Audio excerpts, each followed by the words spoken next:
What's up, guys? So this is the breakdown for the neuro stuff. No, the somatic versus autonomic nervous system. Somatic is voluntary, like what I'm doing right now. That's somatic.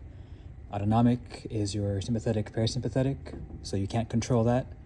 Think of your heart rate, lungs, digestive system. Know your basics for neurotransmission. Know what a synapse is. Know that chemical synapses are the most common, but you can also have electrical synapses that are faster.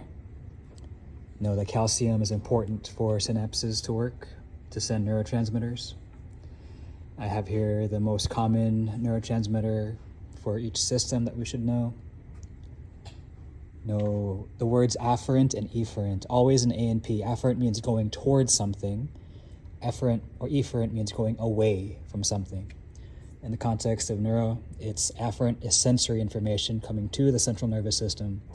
Efferent is motor going away to tell the body to do something. Gray matter is all the cell bodies of neurons that process information, and then white matter is the actual axons of the neurons that send the signals to and from. Know your cerebrum, the four lobes, what their functions are. Eye is in the back of your head, occipital lobe. Parietal lobe does sensory stuff. Your ears are around here, temporal lobe is for hearing. And then motor, judgment, personality is your frontal lobe. Know your kinds of pain.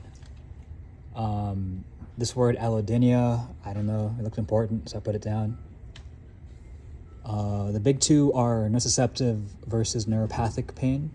So if you actually hurt yourself, like if you fall or scrape your ankle or something, that's actual tissue damage. So the pain will be sharp, localized.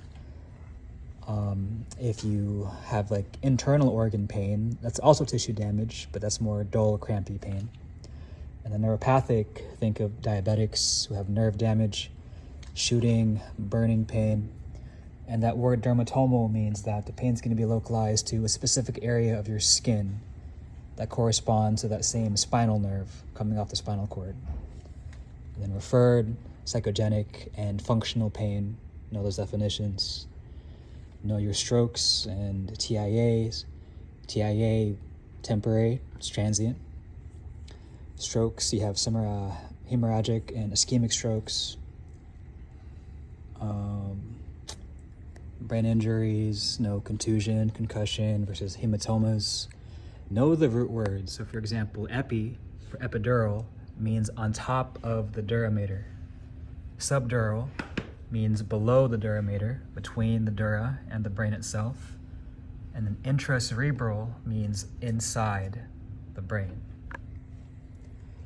No MS, no, it's affecting the myelin of neurons. So normal neuron has everything myelinated, so the nerve conduction is fine. It's going to send the signal appropriately.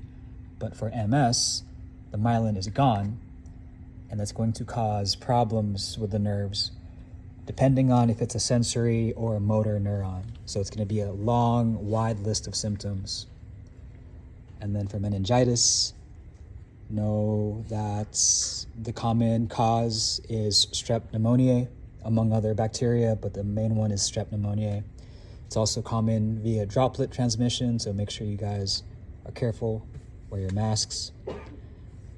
Lumbar puncture is a big diagnosis, so if you have these signs of fever, headache, and nuchal rigidity, you might have to help the doctor with an LP to diagnose meningitis. This will be treatment for the bacteria and then treatment for the inflammation. And know these signs, Koenig and Brodzinski, are positive for meningitis. All right, that's neuro.